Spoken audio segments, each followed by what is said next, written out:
নমস্কাৰ সকলোকে স্বাগতম জনাইছোঁ আছাম ষ্টাডি ইনফো ইউটিউব চেনেলটোলৈ। তো এই মুহূৰ্তত লৈ আহিছোঁ অসমৰ জনসাধাৰণৰ প্ৰত্যেকগৰাকী ছাত্ৰ ছাত্ৰীলৈ এটা অতিকৈ গুৰুত্বপূৰ্ণ খবৰ।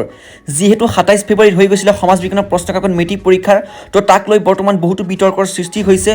আজি অসমৰ মুখ্যমন্ত্ৰী ডক্টৰ হিমন্ত বিশ্ব শৰ্মাৰ এটা টুইট আহি পৰিছে এই মুহূৰ্তত এটা অতিকৈ গুৰুত্বপূৰ্ণ খবৰ। অসমৰ শিক্ষামন্ত্ৰী ৰণোজ পেগু ডাঙৰীয়া আজি যি সাংবাদিকৰ লগত বাৰ্তালাপ হ'ল, তাৰ পাছতে তেওঁ যি প্ৰতিক্ৰিয়া সৃষ্টি কৰিছে সমাজ বিজ্ঞানৰ পৰীক্ষাক লৈ, তো তাৰ পাছতে এতিয়া বৰ্তমান ভাইৰেল হৈ পৰিছে অসমৰ মুখ্যমন্ত্ৰী ডক্টৰ হিমন্ত বিশ্ব শৰ্মাৰ এই ভয়ংকৰ টুইট। সবিশেষ তোমালোকক এইটো ভিডিঅ'ৰ মাধ্যমে দেখাই দিম। ভিডিঅ'টো লাইক এটা কৰি চেনেলটো ছাবস্ক্ৰাইব কৰি লোৱা এনেকুৱা ধৰণৰ ইম্পৰ্টেণ্ট লেটেষ্ট আপডেট পাই থাকিবৰ কাৰণে। তোমালোকে স্ক্ৰীণত দেখি থকা ইয়াত লিখা আছে যে এইটো অসমৰ মুখ্যমন্ত্ৰী ডক্টৰ হিমন্ত বিশ্ব শৰ্মাৰ tweet. The matriculation examination held on the 27 has been cancel and will be held in the coming days. অৰ্থাৎ তোমালোকক ইয়াত কোৱা হৈছে যে তোমালোকৰ ২৭ ফেব্ৰুৱাৰী তাৰিখে যি সমাজ বিজ্ঞানৰ পৰীক্ষা হৈছিলে সেই পৰীক্ষাসমূহ তোমালোকক পিছুৱাই দিয়া হৈছে আৰু অনাগত দিনত অনুষ্ঠিত কৰা হ'ব সমাজ বিজ্ঞানৰ পৰীক্ষাৰ প্ৰশ্নকাকত। শিক্ষামন্ত্ৰীৰ আজি যি বাৰ্তালাপ হ'ল, সেই বাৰ্তালাপৰ পাছতে এইটো বৰ্তমান মোবাইলে হোৱাটছএপে ভাইৰেল হৈ পৰিছে এইটো টুইট।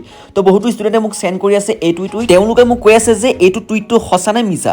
তো মই অফিচিয়েল যি অসমৰ মুখ্যমন্ত্ৰী ডক্টৰ হিমন্ত বিশ্ব শৰ্মাৰ যি অফিচিয়েল টুইটাৰ, তাত গৈ মই চেক কৰিলোঁ। তো তাত কোনো ধৰণৰ টুইট তেওঁলোকে দেখিবলৈ পোৱা যোৱা নাই। আৰু তোমালোকে এই যি টুইটটো তোমালোকে তললৈ চালে দেখিবা যে ইয়াত 2023 চনৰ এইটো টুইট হয়, কিন্তু এইটোক এডিট কৰি এইটো কথা বাক্যখিনি ইয়াত লিখা হৈছে। এনেকুৱা উৰা বাতৰি বহুতখিনি ওলাই থাকিব, তো তোমালোকে এইবোৰ কাণসাৰ নিদিবা। তোমালোকৰ আৰু এটা এক্সাম যিহেতু আছে তোমালোকে সেইটো দিয়া। আৰু বাকী সমাজ বিজ্ঞানৰ পৰীক্ষাক লৈ তোমালোকৰ কিবা ইম্পৰ্টেণ্ট ন'টিছ আহিলে তোমালোকক এইটো চেনেলৰ যোগেদিয়ে জনাই থকা হ'ব।